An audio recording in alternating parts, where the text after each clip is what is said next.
This is Teachers Talk Radio, and you are listening live. Good evening. Welcome to the Late Late Show, Thursday, the 20th of April, with me, Paul Hazard.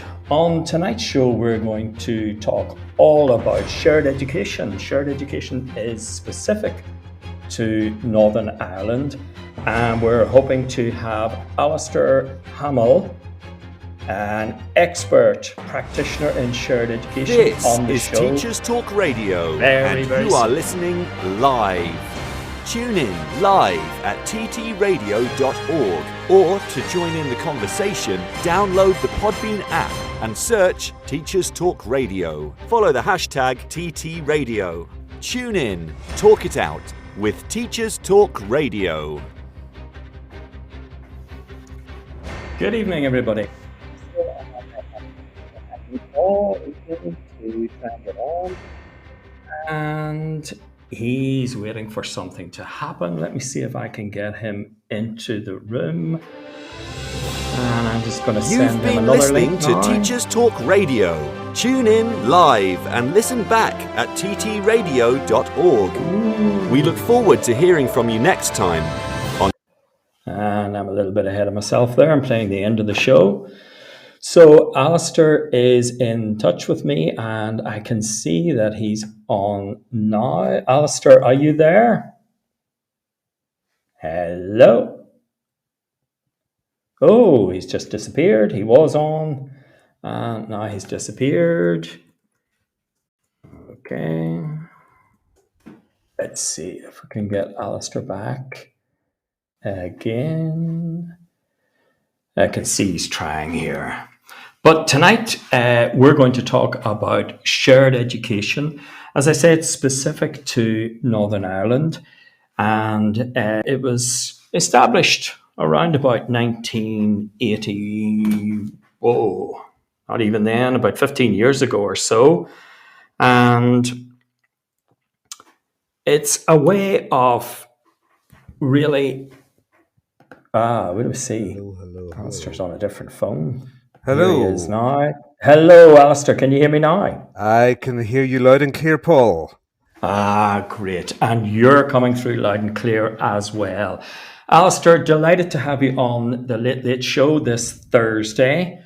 I've introduced you already as an expert practitioner in all sorts of things, geography, shared education, and everything.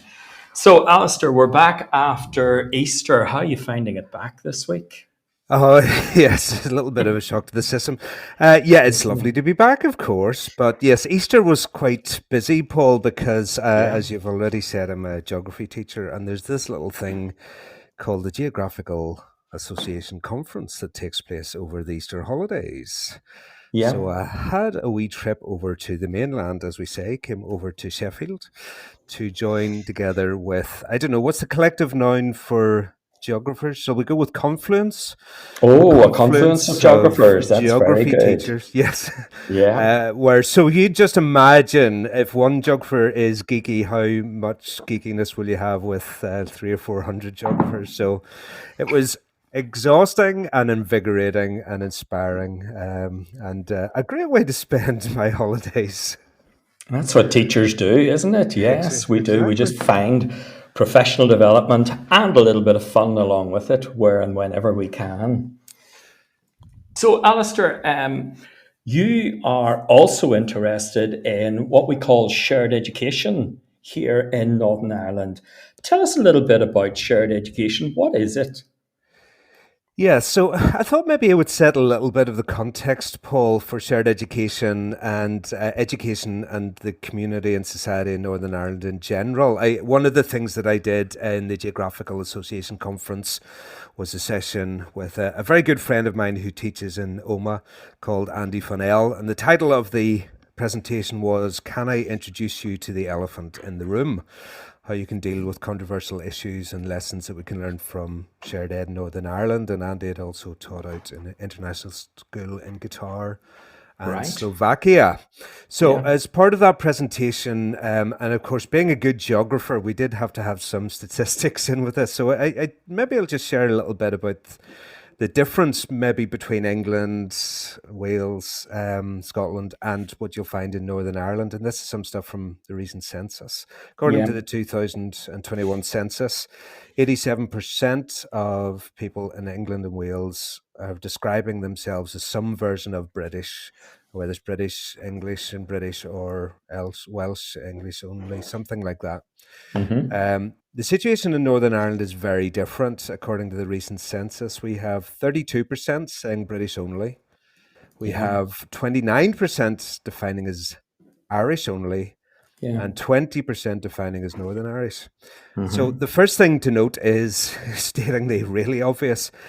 The society in Northern Ireland tends to be a lot more divided than the society that you'll find in the rest of the United Kingdom. And that reflects itself in the schooling situation. We have a few different schooling types in Northern Ireland. There are Catholic schools, which make up around about 42% of the entire population of young people. We have what are called control schools, state schools, if you like, which are about 47%, which would be predominantly, not exclusively, Protestant. And there is an integrated education sector, which is bringing together Protestant and Catholic young people to study and learn in the same school. It's a very, very powerful way of building peace and reconciliation. I have some good friends who teach in that sector. It is undoubtedly the future of Northern Ireland. But at the moment, we have a total of 8.8% of young people in Northern Ireland educated in the integrated sector.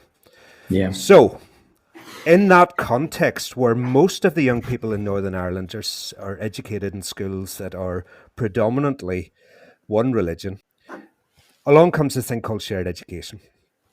And shared education is really an attempt to try, in that divided context, to provide opportunities for the young people to meet, to mix, to get to know each other, and to learn together.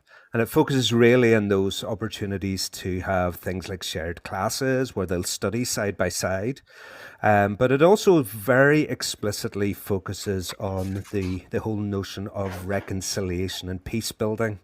Particularly in the context of Northern Ireland. I was thinking recently, and we mentioned this in the Geographical Association conference, that a few months ago, the then English Education Secretary, Nadeem Sahawi, was suggesting that schools should be teaching British values and should be teaching, and he even talked about the benefits of the British Empire and things like that. And you hear that through the lens of the situation in Northern Ireland, and you go, right. Yes, okay. Indeed. We have at least two versions of every single event that has happened here, at least. And the whole notion that there's any kind of single narrative that we can coalesce around is just not recognizing the reality of teaching here. So what do you do? What do you do with that elephant in the room? I mean, do you ignore it? Do you try and pretend it doesn't exist? And actually, there is a bit of an argument that says that, maybe the best thing we can do for young people today in Northern Ireland is not to drag them into the past, to all of the issues that my generation would have dealt with. But the reality is they live in communities where these values are reflected. So they do hear these stories. So it's in that context that schools have the opportunity to address them and to address them head on. And that's really what shared education tries to do. It's about creating opportunities for contact between the pupils so that they can begin to get to know each other, understand each other, share stories with each other, and really break down the stereotypes that might have built up. Yes, yeah.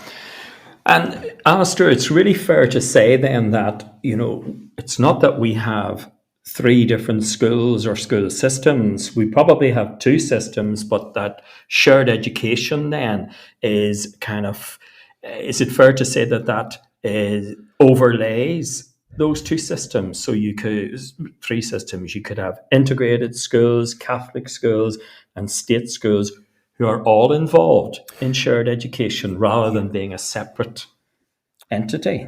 Yeah, I think that's a very good way of putting it, Paul. Yes, it's about bringing together schools that have different contexts and providing opportunities to connect. Yes. So it's not really a different administration. It's kind of different things that happen, as you say. It's looking at the elephant in the room and maybe much more directly. Yeah. Yeah. Yeah. So, that's the context and some of the history. What would shared education really hope to achieve? Okay, so it's a great question to begin with. I mean, what is the future? I'm teaching at the moment with my sixth formers a topic in geography called ethnic diversity. So we're actually debating this at length at the moment. And the way that I posed the question to them was this very week when this is going out, it's the 25th anniversary of the Good Friday Agreement. Yeah. There's been quite a lot of talk in Northern Ireland about that, a lot of events going on. And a lot of talk about the extent to which the young people in Northern Ireland fully appreciate what happened in those steps and risks and difficult steps towards peace. It was very, very difficult to deal with some aspects of the compromise that was needed for that. And yet I am delighted to say that the Northern Ireland that the young people are growing up, including my own daughters are growing up in, is radically different to the one that I did. I was a teenager in the 1980s, in the middle of the Troubles.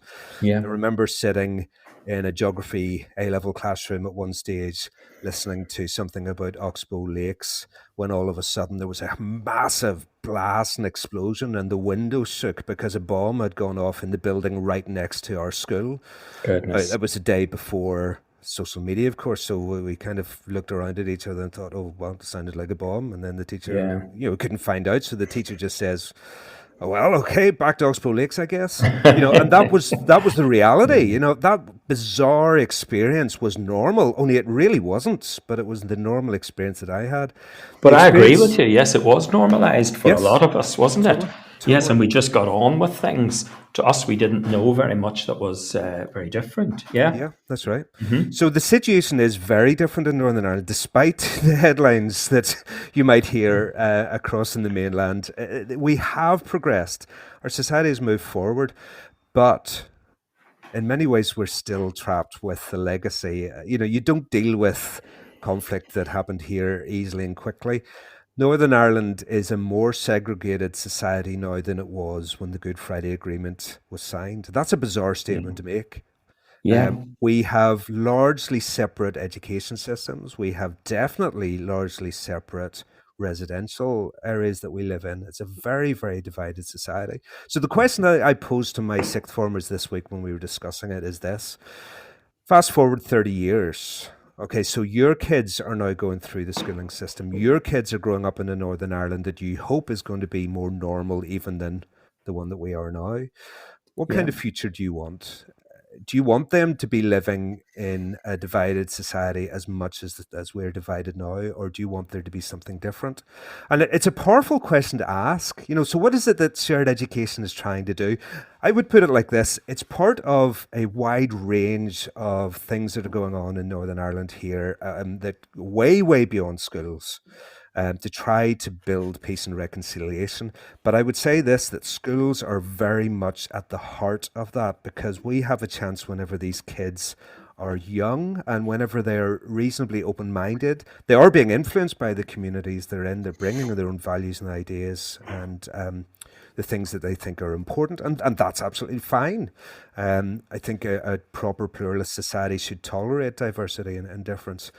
But we have the chance to give them a trajectory in life, maybe just kind of nudge them a little bit, to send them down that maybe in 5, 6, 10 years time, they look back and think, because of those experiences I've had, it sent me in a different direction. I think we're planting the seeds. I think we're planting the seeds that we'll see ultimately being harvested in the generations to come. But it's all about giving those opportunities in the context of the school setting where it's safe and where we have the pastoral support to begin to explore these difficult questions. Yes, yeah. It's very interesting to hear you say, you asked that question about what kind of life do they want their children to lead. When I taught, and I was a head of pastoral for years, one of the questions I would always ask in pastoral classrooms, PSE, and in careers is what kind of life do you want to lead? What kind of person do you want to be and become? It's very interesting to hear, that is being asked in other subject areas. You mentioned, Alistair, that you want to send them off on a different trajectory in life. Does that mean that shared education and the things that you do in shared education have little impact now, that they are something of an investment for the future rather than effective now?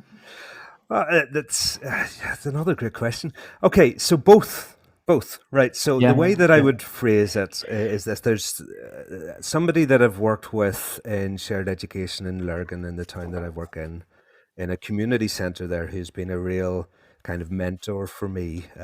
She'll hate the fact that I'm mentioning her because she likes to play the role in the background, but I'm going to give a shout out to Olive Hobson, who said to me before, just planted a seed with me that was really significant. She said, Alice, you're in a middle leadership position. She said, you've got enough of leadership position to make some decisions and to be strategic about what you're doing. But you're close enough to the ground to enact those decisions that you make. You're not so far removed that you're reliant on other people to do them. Yeah. So am I investing in the future? I sincerely hope so. And I know, Paul, your context is shared education. There's shared education stories all across Northern Ireland. I think something in the region of 600 schools in Northern Ireland are involved in shared education in some shape or form. Each one of those is an investment into the future, and because of the multiplicity of the schools involved, the hope is that there's enough of these young people who are having enough of these experiences that in the future we will see the reward. Yeah. Is that all we're doing? No, I don't think so, because we're back again to this notion of me being connected to my school, my partner school, St. Ronan's in Lurgan.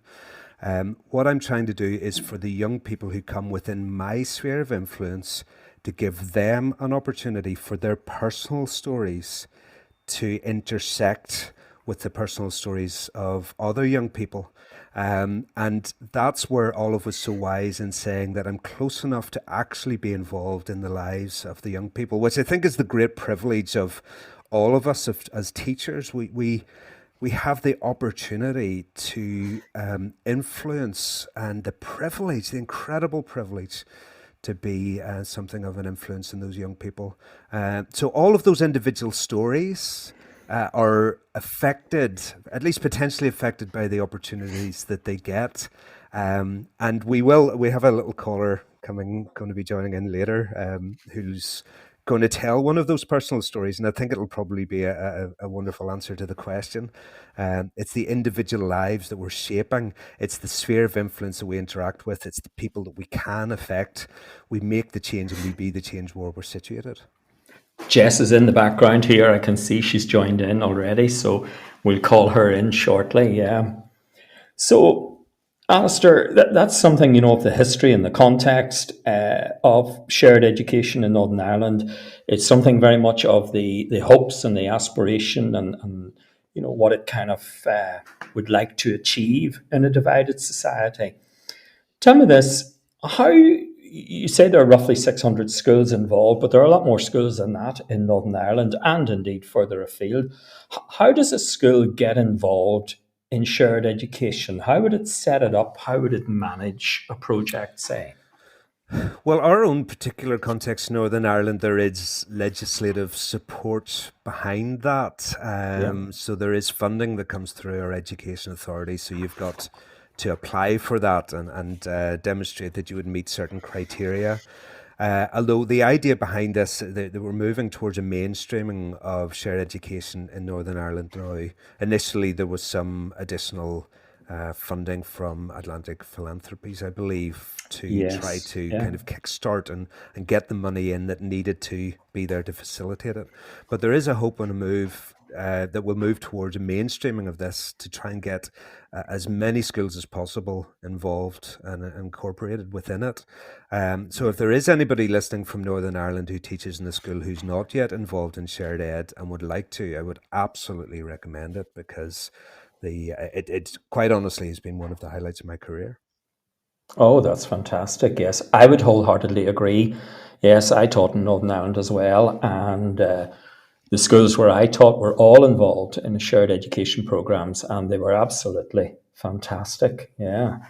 Um, so you must have a dog there, Alistair, do Yes, you? yes, I do. I do. He's quite a cross dog, is he? Yeah, well, Yeah. Oh dear. Yeah. So, Alistair, people will know the history of people will know the history of Northern Ireland, and they know that there are, and you've said already, there are still tensions in Northern Ireland, and particularly at times of the year and so on. And really, then, shared education is about bringing people together, people of different traditions or different faiths, different beliefs, different outlooks, and so on. It's about bringing them together. Surely that's a high risk thing to do. it certainly is. It certainly is. I mean, maybe I'll tell you one or two stories about what we've actually done, which will illustrate that. Yeah. I suppose I take the attitude. Yeah, we've had some kickback. Yeah, we've had some people that haven't been too happy with what we're doing, but I suppose I take the attitude that if you're not annoying anybody, you're probably not doing anything of any significance. Yeah. I've never really been one for just a quiet life where you sit back. I think I'm very, very personally invested in this because of my own story growing up and the opportunities that I want to give the young people. Yeah. But it is challenging. So let me tell you the story, Paul, of one thing that we did that will maybe allow us to explore a little bit about how we address this head on. Yeah. As mentioned earlier, geography teacher. So one of the things that we like to do as geographers is to explore the concept of place, to explore the associations that each of us will have with different locations. The town that I live or work in Lurgan, is one of the most divided towns in Northern Ireland. Most towns in Northern Ireland will have Protestants and Catholics living there, but will actually predominantly be one or the other. Lurgan Yeah. is almost 50-50. On the face of it, it looks like a quiet little market town. Around about 25,000 people live in it. If you were to drive through, you probably wouldn't notice anything untoward. It's not like Belfast, where you've got these peace walls that are very visible manifestations in the landscape of the division that still is there. And yet, if you were to ask any young person in Lurgan to take a map of the town and draw the line that they don't cross, they would all know exactly where it is. Yes. They all have a very, very strong mental map of the areas that are areas for them and areas that are areas for the other community. And the Yeah. problem is that the town is so divided that the young people very rarely get natural chances to meet. Yeah. So we decided as geographers that what we would do is take these young people on a field trip around the town. Yeah. And we would go in the Protestant areas, we'd go in the Catholic areas, we'd go to each other's schools, we'd go to some middle class areas, we'd go right into the heart of some of the working class areas where you will see the paramilitary murals and things like that. Yes. We go into the chapel, we go into the police station in Lurgan, which looks much more like an army base Yes. to protect it from attack. We were going to take these young people all over the town to areas that they probably hadn't been to before. Yeah. And we use this software called GIS, Geographic Information System, which is basically digital mapping. So if you ever used Google Maps and you drop a pin on it to show somebody where you're at, it's a similar kind of thing. We're able to Yeah. collect the data and it geotagged it and dropped the location. And we basically took them around to these areas that we knew would provoke a reaction in them. And we simply asked them this question: Yeah. how do you feel? We got them to score it on a scale of 1 to 5, and we got them to write some comments about how they would feel about the area. Yeah. Now, we made the comments and the investigation anonymous to try to capture the true thoughts and feelings of what they were saying, which in many ways that is taking a step of risk, because we're putting them in places that are probably going to provoke them in terms of a challenge to their own sense of who they are and identity. And we're giving them an anonymous survey and saying, right, away you go. That's Just huge risk, yeah. Tell us how you feel. Yeah. So we travelled around the town, and we came back to my school afterwards. And because this is geotagged, we're able to go immediately into the computer suite, open up this map, and all these little dots appeared around the map where all the pieces of information had been gathered and collected. Mm-hmm. And the pupils were able to go in and immediately begin to see what each other had said. And of course, what they wanted to do was to go immediately into their area to see how the pupils from the other community felt. Of course. So I actually have some of the comments queued up here if you'd like to hear them. Absolutely, Alistair. Yes, please. Again, these are anonymous. This is from a working class Protestant area. So if you can picture the scene in front of us, we got the people to take some photographs. So I'm looking at a photograph that one of them took of a lot of flags, some paramilitary flags. It's very militaristic. It's the Ulster Volunteer Force. It's leaning into kind of a historical World War I memory and things like this. But it's a very, very strong sign that this is a Protestant area. Yeah. So the Protestants, who were there, one comment, I feel fine. I'm in my community. I come here often. Another one, I feel very comfortable here. I come here often. As you would expect, yeah. Exactly. And then we get into some of the comments from some of the Catholic young people. Yeah. This is a sixth form girl who said, the flags are intimidating. I never want to come here. Yeah. I feel uncomfortable as I've never been here before and would not like to come again. Gosh. This one struck me. I didn't actually know this place existed. Goodness. There's a large number of political murals. Yeah. And the last one, I feel very uncomfortable here because, would you hear this? Everyone is Protestant. Yeah, goodness. Yeah. Now, there was exactly the mirror image when we took them to the working class Catholic area. Yeah. So you just imagine as a young person, imagine that that's your area, you feel fine, and you're reading something here from somebody from the other community that says to you, I'm actually terrified here. Yeah. So I remember standing behind a couple of the students from St. Ronan's when they came across one of these, and their reaction was, why do they feel that way? That's where we live. I mean, nothing would happen to them. And I just was standing beside them and said, that's a really good question. Yes. Why do you think they felt that way? And to see that moment, because we had taken them to each other's areas, because they themselves had stood in the Protestant area and felt something similar, all of a sudden there was this moment of empathy when they thought, well, of course, maybe if they're standing in front of these murals, they would find it intimidating. Yeah. And I just see watching those moments of empathy and of understanding, and simply just by reflecting on something like that, and it's risky. I mean, we're saying to these teenagers, there's other teenagers in your town who feel really intimidated in your area. But again, I mean, I think it's that's why we call this in their presentation the elephant in the room.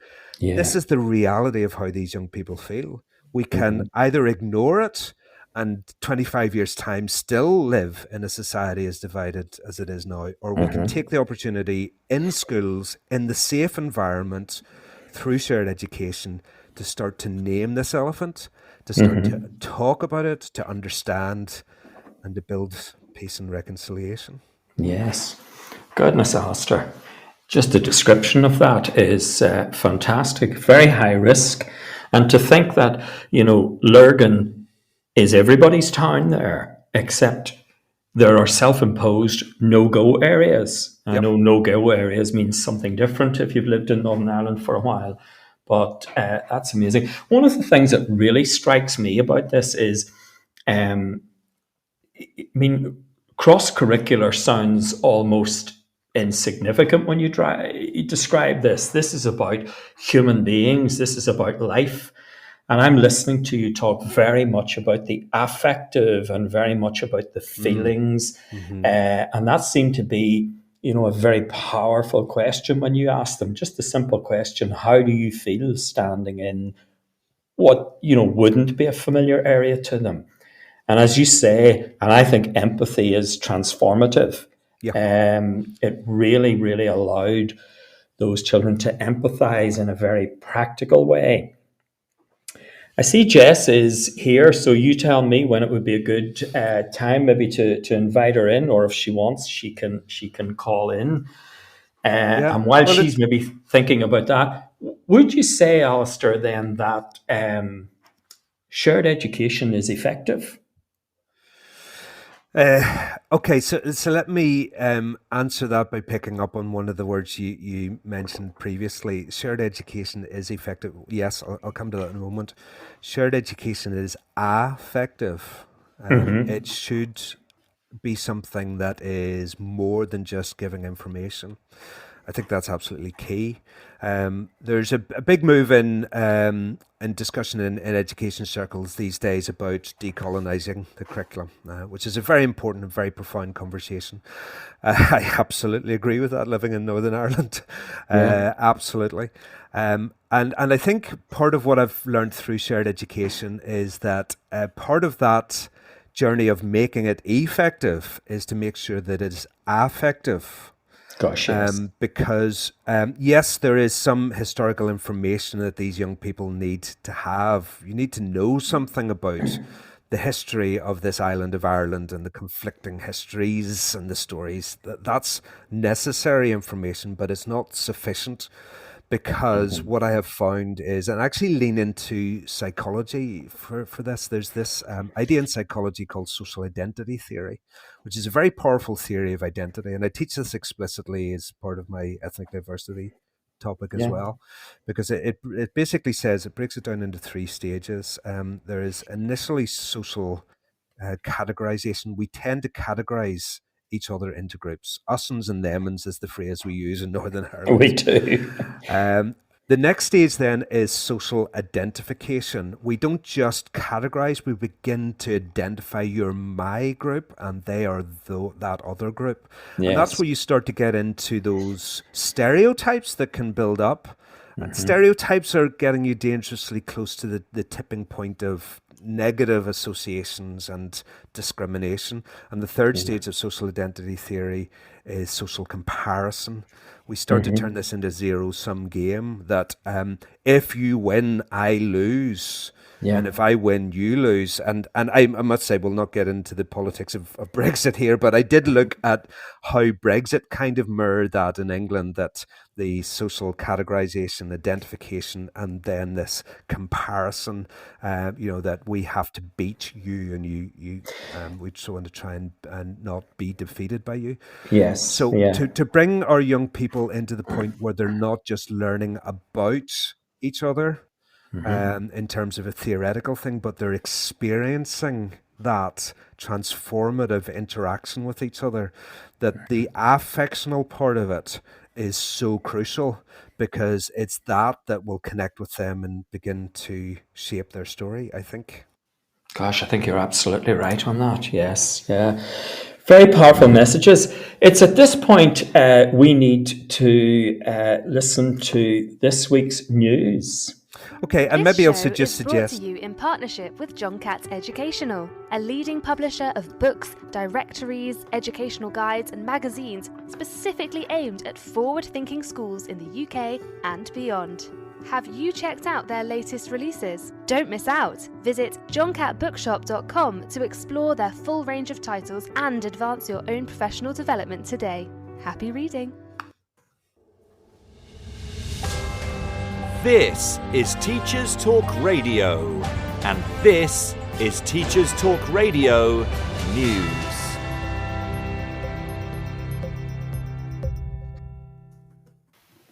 During his visit to Northern Ireland, US President Joe Biden suggested in a speech at Ulster University that students are increasingly persuaded to stay at home rather than seek careers abroad.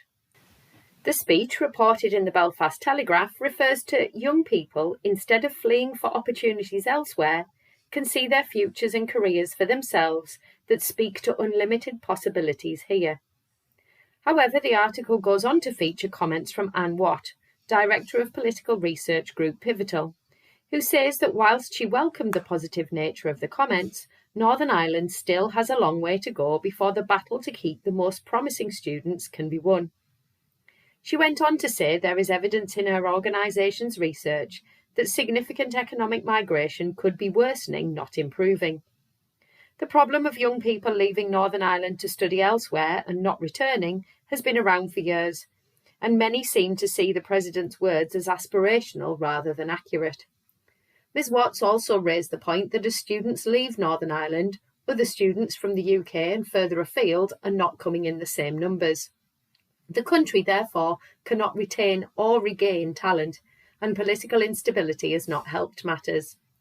In order for Northern Ireland to meet the aspirations raised in Biden's speech, talent needs to stay at home.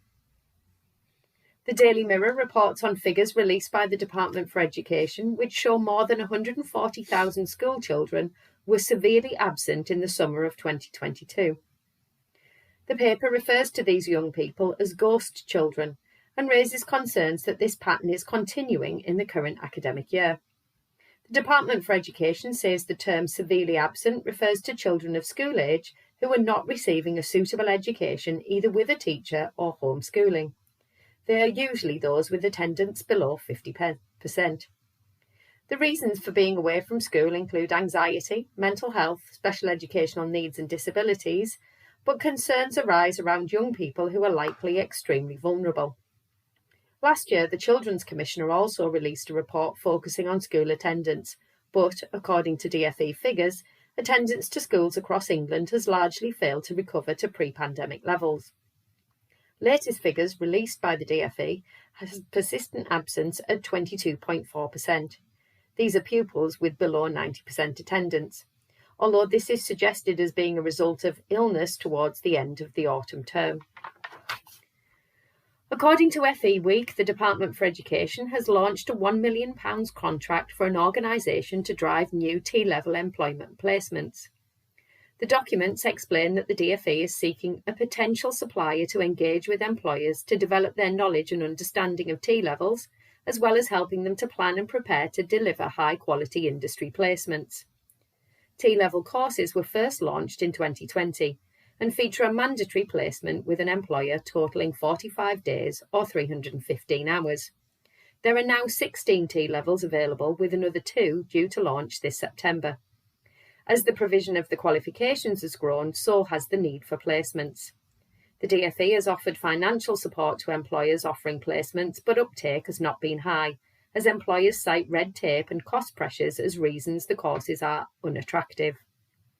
Finally, as the row over teacher pay and conditions, as well as concern over recruitment, continues, the Evening Standard featured a report on Londoners turning their back on teaching and flocking to better paid jobs in the city.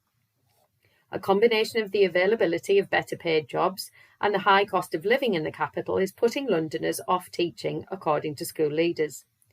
Whilst a DfE spokesperson spoke about the bursaries and scholarships on offer for those training in key subjects such as maths, physics and computing, many took to social media to highlight the issues facing teachers in the capital, such as the difficulty in buying or renting property, when the average teacher salary in inner London is £47,000, but the average property price is over £600,000. This has been your Teachers Talk Radio News with Joe Fox. This is 2 Minute Tech with Steve Woods, your tech briefing on Teachers Talk Radio. Hello, this week I'm going to talk about hidden spy cameras. Do you know who is filming you? Modern cameras can be as small as a pinhead and embedded in things like pens, buttons, and while researching this, I even found one built into the centre of a crosshead screw. Online shopping sites blatantly sell spying devices such as smoke alarms with built-in spy cameras. There have been high-profile cases in the media of people misusing spy cameras, but as I investigated further, one statistic stood out. 11% of people that use Airbnb reported finding hidden cameras. As I continue to dig around for a UK statistic, the figure dropped to 10%. That's 1 in 10 people. Now, obviously, this is not solely limited to Airbnb. They just seem to be the company that has the most media coverage. So, for those of you that are concerned, my next investigation was how to detect a hidden camera. Here are the top pieces of advice I've found. You can buy devices that are designed to detect cameras. They start at about £40 and utilise most of the other methods I'm about to talk about. You can buy an app for your phone. If worried, don't buy it before you go. Some apps have a free trial period. Use that to scan the areas you're concerned with. Visual checks. Look for items that seem out of place. A clock pointing at the bed, a random USB dongle in a wall socket. Shine your phone torch at suspected items. Camera lenses will light up, helping you identify them. In the dark, a lot of cameras will use infrared to continue to get pictures. This can be seen via your phone camera. Look through your phone around the room in the dark and watch for suspicious dots of light. Please remember, if we turn this statistic around, 9 out of 10 places are not covertly trying to film you, and that statistic was good enough for very popular cat food in the past. As always, if you have a tech question, why not send it to @TTRadioOfficial. I'm Steve Woods, and that was 2 Minute Tech. 2 Minute Tech with Steve Woods, your tech briefing on Teachers Talk Radio. So, welcome back to the Late Show on Thursday, the 20th of April, with me, Paul Hazard, and Alistair Hamill. So, we've been talking about shared education, which is specific to Northern Ireland, and it's a very exciting way of looking at educating young people. Alistair, are you back with us? Yes, I am indeed, Paul. Oh, great. So, you've told us a lot about the context of shared education, the history and how it's come about. You've told us about establishing it in schools and setting it up. And you've told us a lot about a super project that you did with schools in Lurgan. How did that project end up then? Yeah, so this is where the story can really ripple out. Whenever you do something like this, that we just thought was something for the young people that were involved that day. When you asked me earlier on, is this all an investment in the future, or is this just for the young people today? Well, it turns out that the company that had provided that technology to the schools, a company called Esri, got wind of what we had done with their technology. And we had this most amazing experience that we were offered. I think that was the January of 2019. So by the July of 2019, they had been so inspired by our story, it's still surreal to say this, Paul, that they had invited 3 of the students out to San Diego to present to the biggest GIS conference in the world, in the very venue where Comic-Con takes place. Yes, of course. So I'm unashamedly a sci-fi geek as well as a geek. Very good. And they had a chance to tell that story in front of a live audience of 19,000 people. Oh my live goodness. streamed around the world. Right. So when you talk about, is shared education effective? Well, does it change the lives of the young people involved? Yes, I hope so. And in a moment, we'll bring in Jess and she'll be able to talk a little bit about that. But the story that they can tell is a story that ripples out and inspires. So I have a short clip here of queued up, which I hope will work. I'm just going to bring my mic. Hopefully it will, yes. And we'll just have a listen to some of the things that they said. Now, this is them presenting live, using this technology in the computers live. So if any teacher stood in front of a class using tech and felt intimidated, imagine doing it when you're 14 years of age in front of 19,000 people. And this is the story of some of these remarkable young people. Projects like this are a way of breaking down barriers and moving on from our past history of violence in Northern Ireland. This project has been very relevant to me as it's fueled my desire to study international politics and conflict studies at university next year. Spending time with students from surroundings like Ayesha, I have learned that there is more that unites us than divides us. On a snowy morning in January, 45 students from our 3 schools set out on a bus journey to visit 15 locations around our town. What we did was use the Survey 123 app, which we installed onto our phones. Findings are being used by other people, like our local police, our council, and even Queen's University in Belfast. I'm really happy that the people who are making a difference and decisions in my town are using our findings to do just that. Just incredible for them to have that chance to share their story. I don't know if there are notes that go with these shows afterwards, Paul, but the full video of that is available on YouTube. I'm very, very happy to share that if you want to hear We will do that. Yes, yeah. I've seen that whole video, and it's very, very worthwhile. It's a really good watch. Yeah. Alistair, maybe at this point we should bring Jess in. She's been waiting really patiently. I brought her in ages ago, and then we just kept her. There's no green room or anything. Hello, Jess. Are you there? Hello, can you hear me okay? Oh, coming through loud and clear. Yes. Yes, you are. How are you, Perfect. Jess? I'm not too bad, thank you. How are you? Great. We're going well. We got over some technical difficulties, but we're flying now. Jess, what's your experience of shared education then? Yeah, so I left school about 8 years ago now, and if I'm being perfectly honest, I was a bit naive when I was joining up to do critical thinking. One, I didn't really grasp what the concept of shared education was at the time, and two, it was an excuse to get out of the PE period that we were forced to do on a Wednesday. So it was a Yes, bit if of a I can just tell you it's the same for me, but don't tell anybody that I It's told a you bit of a that. double-edged sword. Like, there was a lot of benefits. You didn't have to do those laps. So I was more Yeah. than willing to sign up for it. And I thought it was a really brilliant class. It really got, as I say, our brains going, give us a better way to get thinking about things. Yes. I didn't realise at the time how big of an impact it would actually have by spending time with people from other communities. When I think back on it now, it was my first real experience to spend a lot of perhaps like one-on-one time when you were working in class, etc., with students from another community. And I had come from, as Alistair had said, Lurgan is a very divided town. I had come from a very Protestant Unionist background, and my family was of that background. All my friends had come from that background. So it really was the first sort of experience of actually getting to meet somebody from, to quote, the other side, in that like us'ns and them'ns sort of mentality. When I've gone on, I actually left Northern Ireland for university. I came to Liverpool, and Liverpool has a massive Irish population.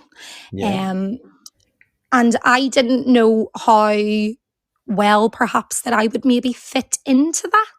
And it's become such a brilliant place. The experiences that I had in school, getting to meet people from that more Catholic Irish background, knowing that they're not different. We don't have two heads. Nobody's got an extra limb. You know, you get taught so much nonsense, and not even so much taught it when you're young, but it feeds down, and you don't know what you don't know. And that shared education opportunity was a brilliant introduction to getting to know something that we didn't know. And so much so that it's sort of changed almost the trajectory of my life in that instance. As I mentioned, I went to Liverpool for university, and I studied law and graduated with law. I didn't really know what I wanted to do with that. And then, as previously mentioned, Northern Ireland does often have high-rise tensions, particularly at different times of the year. And I believe it was July 2021, we were making headlines for bombing buses. And I just thought something somewhere has to change. So it actually sort of lit a fire in my belly. I've applied to do my teaching, and my end goal would be ideally to come home and actually work in that shared education and integrated education sphere.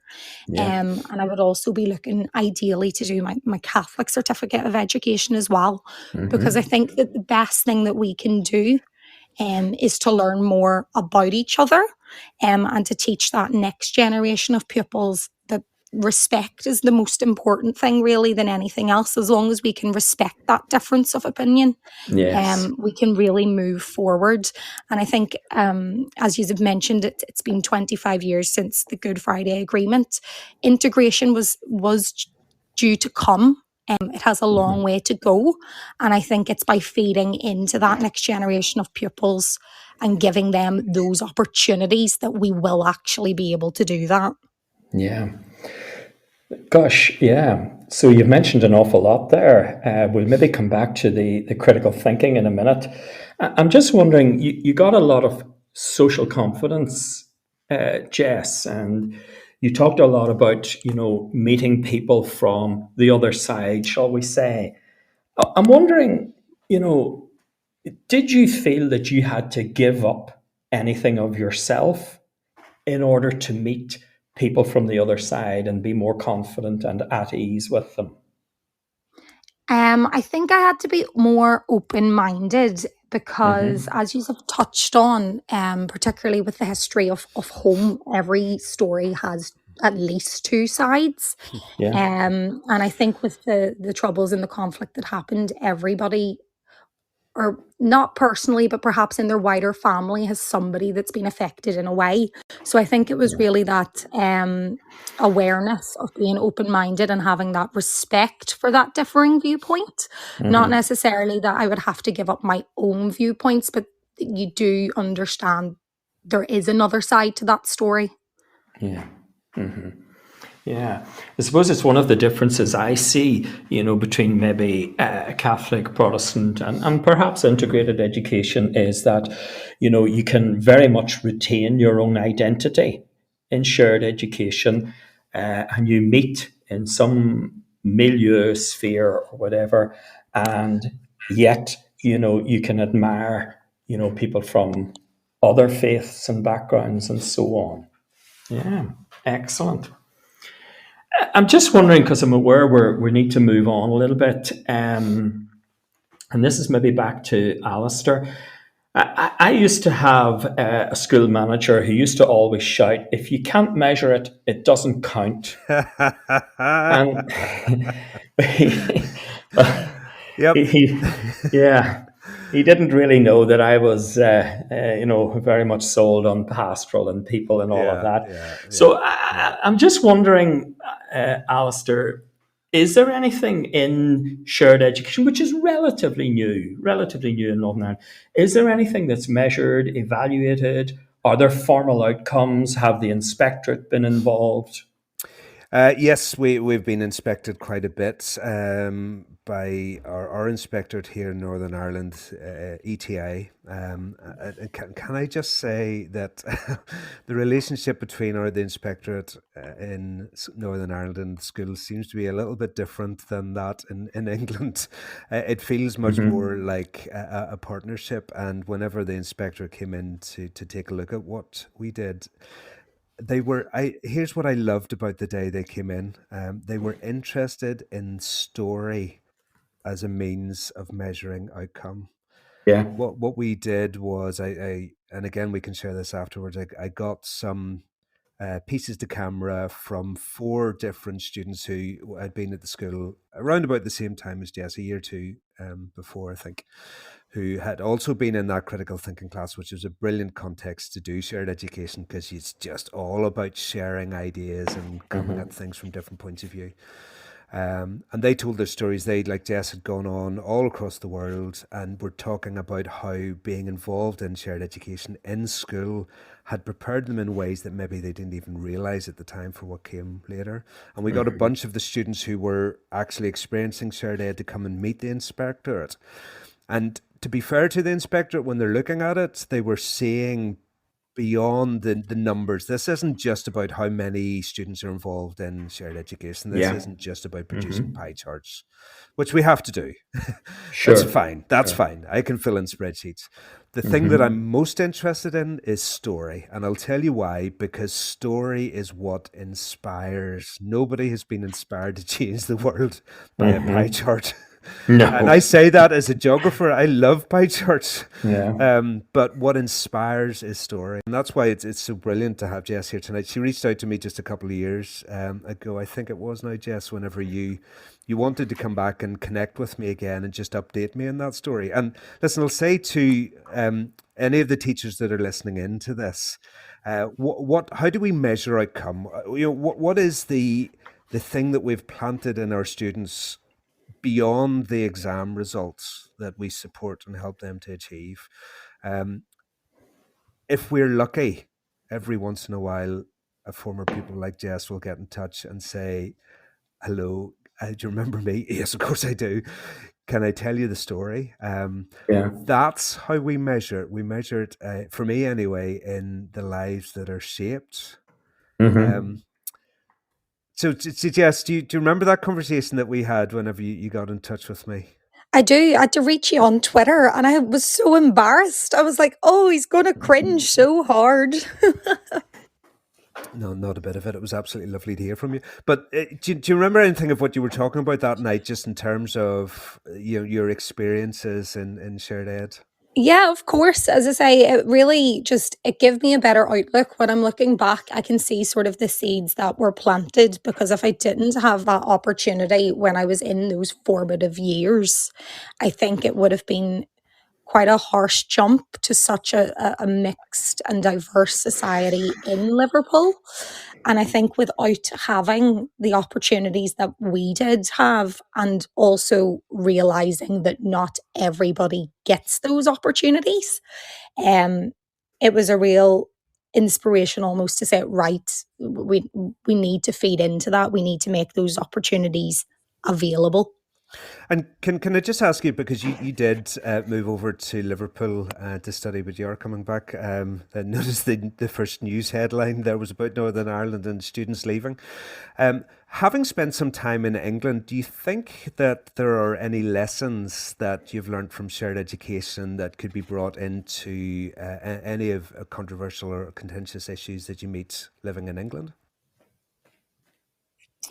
I'm honestly not too sure to name it like a specific controversy, but I think the principles that you learn within shared education, as in that open-mindedness, awareness, respect, that can be applied to almost every day life situation. So I think it's actually a core fundamental thing that we should be doing for our pupils. As I say, I know it's quite unique to Northern Ireland, because the rest of the UK and the mainland don't have such levels of segregation. I understand that if you are choosing to go to a faith school then in the mainland, then obviously that is your choice. But I still think that it should be covered, that have the awareness of those other viewpoints, so that you can be treating everybody with the respect. And I think shared education is a very valuable thing. It's still early days here in Northern Ireland, but I would be aware that there is interest from abroad, and particularly from areas where there has been conflict. And I know that we're being watched very closely on how shared education will succeed and mend old ways, and there is, Paul. And in fact, I was at a conference a few years ago, Shared Ed conference in Northern Ireland, where there were speakers across from former Yugoslavia who were looking at the model that we're using here in Northern Ireland and beginning to introduce that into their own school setting as well. And I know that there's been some work done out in the Middle East exploring the model that we have in Northern Ireland. And, if you'll allow me a moment of pride in this wee country that I call home, because for most of my life, I was very aware of my accent, and it kind of stigmatized me, who's coming from Ireland. I am now hugely proud of it, and I'm hugely proud of the journey that we've been on, because of the difference and the change that's made for the lives of young people like Jess and the other pupils I work with. And to think that a country that has had the reputation of violence and negativity that Northern Ireland has had for so long is actually a beacon of hope and inspiration for other divided communities in other countries across the world is something that I'm immensely proud to be a tiny little part of all the shared education partnerships in Northern Ireland that are doing that. And again, it's that message that we're sending out, that our history doesn't need to be our destiny. We do not need to be slaves of everything that's gone before. We can fully embrace our identity, fully embrace who we are, but we can learn to respect and tolerate each other, even when we've been through the darkest and most challenging of experiences. And isn't there something great about how, in spite of, its troubled history, Northern Ireland has always, in a sense, prioritised education, even though for decades it was separate, and produced kind of great people who, you know, have confidence and enterprise and can head out into the world and really represent this country very, very well. And we do feel very proud. Yeah.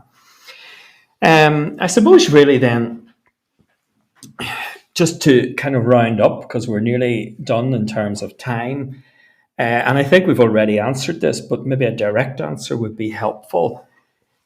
Does shared education then have a direct impact on, you know, raising results, achievement, attainment? Yeah, well, Jess, why don't you come in and talk a little bit about your experience then with the critical thinking class and talk a little bit about how that prepared you for your experiences at university? Oh, yes, we said we'd come back to that. Yeah, of course. So critical thinking, it actually really taught us how to think. And I know that sounds so silly because it sort of gives it away in the name of the subject, but it taught us how to look at things from multiple different angles. It taught me the phrase correlation does not mean causation. And Alistair, I think I put that in about at least 2/3 of my uni essays going on.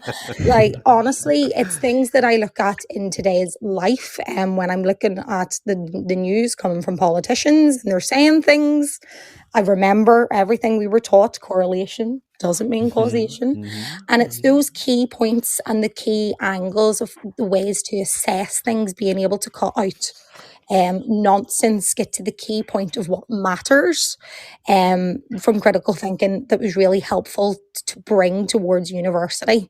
But then, as I say, aside from the attainment and the educational value of it, it was that social development as well. And I think that honestly is worth more. I couldn't agree more. I've long enough in the tooth in my education to have come around almost full circle now. Exam results are important. Of course they're important. They're the key to opening the door for young people.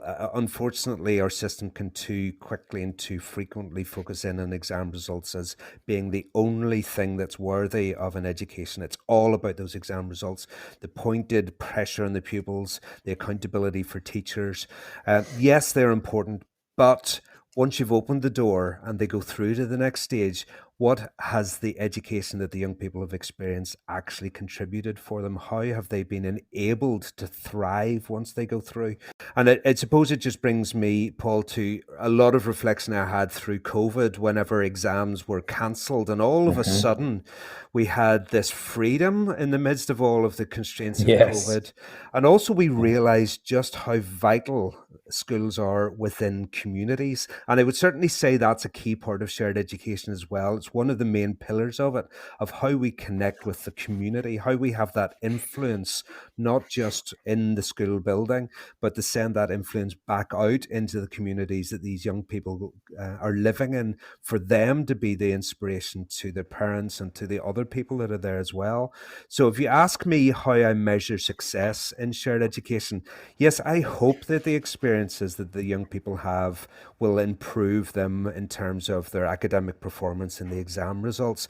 But I've got to be honest with you, my vision is much, much bigger than that. I want to implant those seeds. I want to shape the trajectory and give the experiences and opportunities to those young people so that they can be the beacons of hope in their communities around them. And as they travel, whether they stay in Northern Ireland or like Jess and many other of our young people who go across the world and to break down the stereotypes of this country beyond the negative headlines, that in itself is a tremendous outcome. And that's the gift that I'm really trying to pass on to the pupils that we try to wrap into shared education. Oh, fantastic. And what a very positive, bright note to end on. So I'd like to thank Jess. Jess, your contribution was fantastic and we wish you all the best. And Alistair, thank you very much for being a fabulous guest. Absolute pleasure, Paul. Go ahead. Thank you very much. Oh, no, just say absolute pleasure and great as always to chat. Jess, I'll catch up with you soon. Thank you so much. Thank you, everybody, and bye. You've been listening to Teachers Talk Radio. Tune in live and listen back at ttradio.org. We look forward to hearing from you next time on Teachers Talk Radio.